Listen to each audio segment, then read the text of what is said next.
love to be gone back yet. Okay, folks, I've been trying to hold this in for a while, but I really need to get this off my chest. I hate pudding. Not the food, that's delicious, but I hate the character. I hate her so much. I hate the face, heel, face turn thing she's got going on. And for those of you not familiar with the term heel and face, it's a wrestling term that's actually pretty useful lingo for describing the way protagonists and antagonists can change and interact. A heel face turn is when the villain turns into a hero. So why does Pudding's sudden change bug me so much? It's the fact that Pudding goes from the most saccharine sweet love interest to snidely whiplash levels of mustache-twirling evil. I can get behind that, actually. It makes her an interesting character. It's something we haven't seen since Usopp's backstory when Kuro, the previously stern but loyal butler, turned out to be evil. That level of secret evil is something we haven't seen in the series in a while. So I was totally ready to get on that evil Pudding train and ride it to character development town, as Sanji finally learned a valuable lesson that I'll get to later.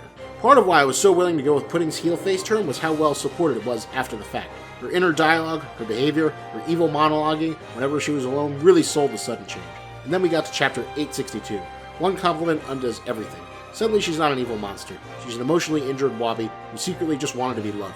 Sure, she tried to kill Sanji, but all the real venom just flushed out right out of her with one compliment. And we're supposed to feel sorry for her. No, I refuse. She stabbed a child! The fact that she was a child herself does not make me sympathize with her, especially not when she's literally standing next to a character who had his ass beat by his immediate family every day and locked in a cell for being a failure.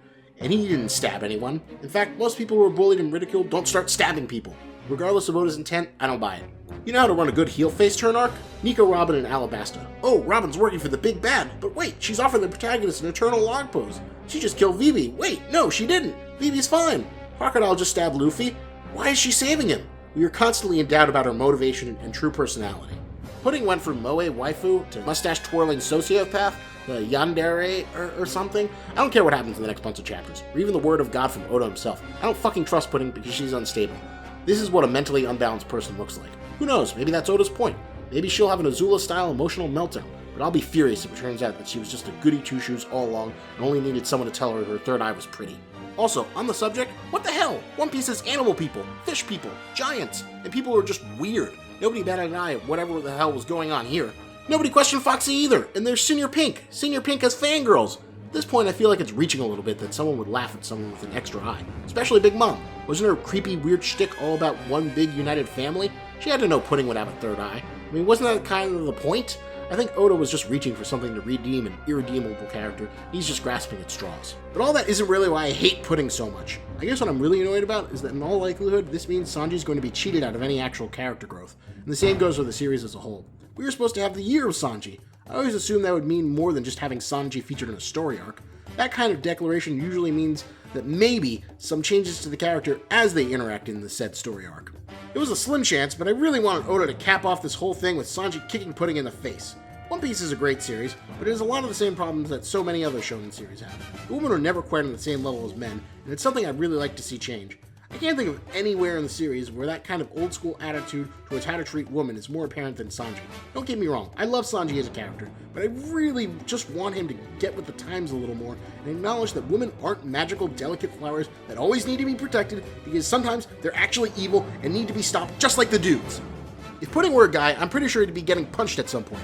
Just swap the genders for a second and imagine a mustache-twirling monster who was working with his cannibal mother to perform a Red Wedding-style murder spree and also has the ability to mind-rape people. Oh yeah, I haven't brought that up yet. Pudding can and does go in and edit people's memories at will. This goes beyond most One Piece level evil villainy and straight into psychological terror. At least her mother is openly evil. Pudding shoots Reiju and then goes in and twists her memories so that she doesn't even remember it. That's horrifying. She literally has the supernatural ability to gaslight people, and she uses it.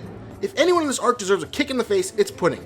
I'd even have settled for a halfway point where Sanji decides they can't kick a lady, but someone like Pudding sure as hell isn't a lady because she's a mustache-twirling, tie Luffy to the train and tracks, and mind-rape my sister while plotting to murder people levels of evil. But I'm guessing that even if we manage to straighten the mess that is Pudding's character out right now, I'm pretty sure that we just steamrolled past any chance at evolving Sanji as a character. That's pretty disappointing considering how much more we learned about his background in the Top Man arc. I hope Oda doesn't give her a redemption. In the last few chapters, we see her shooting at Sanji while he dodges her bullets. But if she really goes on to redeem herself just because Sanji said her third eye was beautiful, it'll be an unearned return to the status quo. Hey guys, thanks for watching the video. Here's a fun fact I thought you guys might appreciate. I personally didn't write the script for this one. It was done by my buddy Zavul, who you might have seen pop up in some of my previous review videos. It's pretty funny. Originally he sent me this whole rant via Messenger about how much he hated the possibility of Pudding getting a redemption arc after her face turn. So I saved the conversation, made him turn it into an article, and I liked it so much I decided to use it as the basis for this video. Hope you enjoyed it. Don't forget to like, comment, subscribe. Now, I'd like to bring you a word from our sponsor, who is... absolutely no one.